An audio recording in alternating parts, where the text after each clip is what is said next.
조갑제 TV 시청자 여러분 안녕하십니까? 2021년 12월 12일 오전 11시입니다. 요새 문재인 대통령이 추진하는 종전선언은 조국에 대한 마지막 해코지를 해놓고 청와대를 떠나겠다는 것에 비유됩니다만 이걸 쉽게 설명하면 이렇습니다. 어느 강도가 있었습니다. 바로 옆집을 털었습니다. 주인이 경찰을 불렀습니다.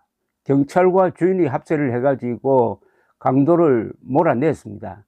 그랬더니 강도가 또 다른 큰 강도를 또 불러들였습니다. 그래서 강도 떼와 경찰과 주인이 한판 붙었습니다. 근데 이게 승부가 나지 않았습니다. 무승부가 되었습니다. 그러다가 세월이 흘렀습니다. 그 사이에 이 강도는 더 힘을 불려가지고 이제는 아주 그때는 칼밖에 없었는데 이제는 기관총을 갖게 되었습니다. 그런데 이 주인이 죽고 그 다음 3대째 내려오니까 이 피해를 당했던 주인의 손자가 건망증에 걸려가지고 자꾸 옆집 강도하고 잘 지내려고 합니다. 그러면서 이 강도를 맡고 있는 경찰이 지금 이 부잣집의 경비원 노릇을 해주는데 자꾸 나가라고 그래요. 당신 때문에 이 옆집 강도집하고 사이가 나쁘니까 우리끼리 잘 해보겠다고. 이게 바로 문재인이 추진하는 종전선언의 핵심입니다.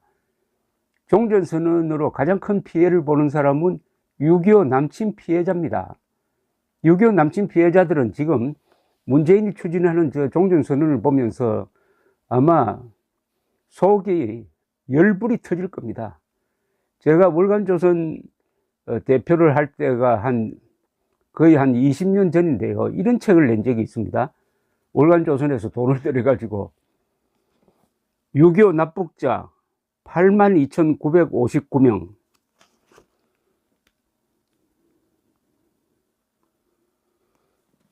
여기에는 납북자 명단이 다 들어가 있습니다.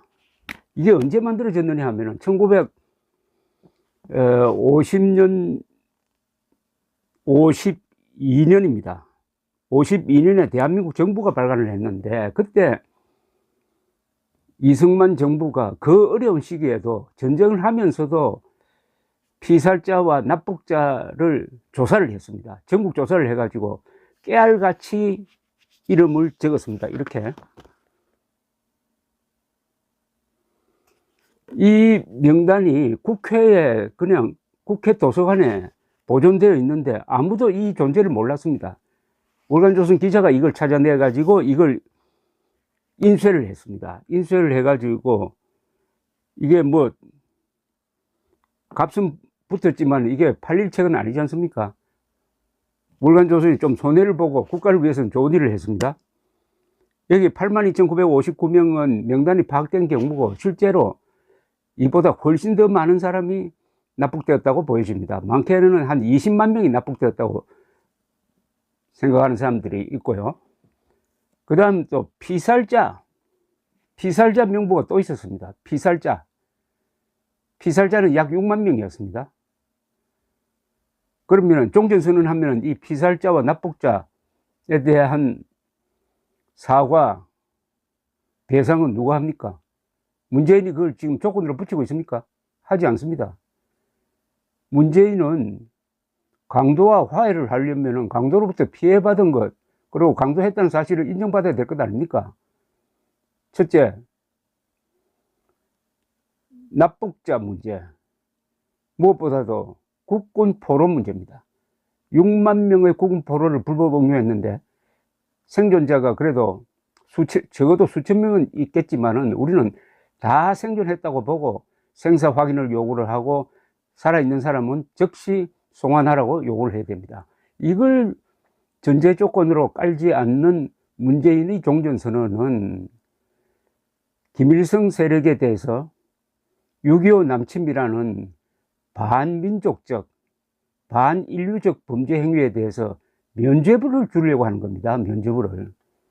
자, 그런데 이런 문제에 대해서 저는 윤석열 후보가 이재명 후보에게 종전선언만을 주제로 한 끝장 토론을 제안해야 한다고 생각합니다. 왜 이런 생각이 들었냐 하면 며칠 전에 김대중 전 대통령 노벨 평화상 수상 21주년 행사장에서 이재명 후보가 옆에 있는 윤석열 후보를 향해서 종전선언에 협조해 달라고 했어요. 거기에 대해서 윤석열 후보가 대응을 하지 않았다고 합니다. 이것은 그렇게 다룰 문제가 아니고, 사실은 관훈클럽이라든지 이 언론기관에서 토론을 주관하는 게 맞을 것 같기도 합니다. 이런 식으로 지금 밑도 끝도 없는 말장난, 말싸움판의 대통령 선거 운동이 국민들에게 무슨 이득이 되겠습니까?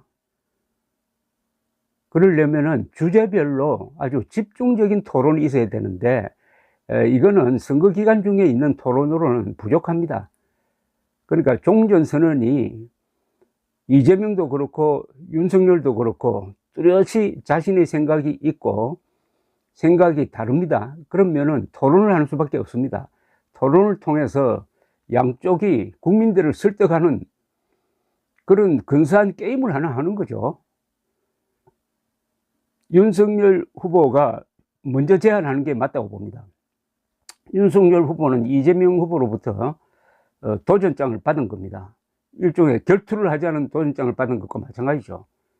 그럼 거기에 응답을 해야 됩니다. 그리고 이거는 누가 봐도 토론을 하면은 종전선언 반대론이 우세합니다. 이길 수밖에 없습니다. 사실에 부합하고 헌법에 부합하고 우리 국민들의 상식에 부합을 합니다.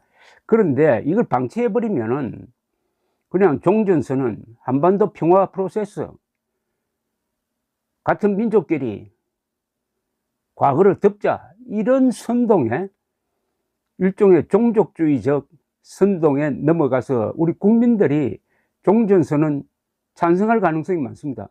종전이란 말이 평화를 가져온다는 뜻이 포함되어 있으니까 좋은 게 좋다는 식으로 하나씩 따져 들어가면 이게 완전히 주한미군 철수, 유엔사 해체, 한미동맹 해체로 가는 문을 연다는 것을 알 수가 있는데, 그것은 설명을 해야 합니다. 그 설명도 일방적으로 하는 것보다는 토론을 통해서 상대를 꺾음으로써 그 논리가 이기게 되는 것이죠. 따라서 이것은 윤석열 후보가 먼저 해야 합니다. 왜냐하면은 윤석열 후보가 이 문제에 대해서 지금까지 정리된 입장을 밝힌 적이 없습니다. 종전선언에 대해서.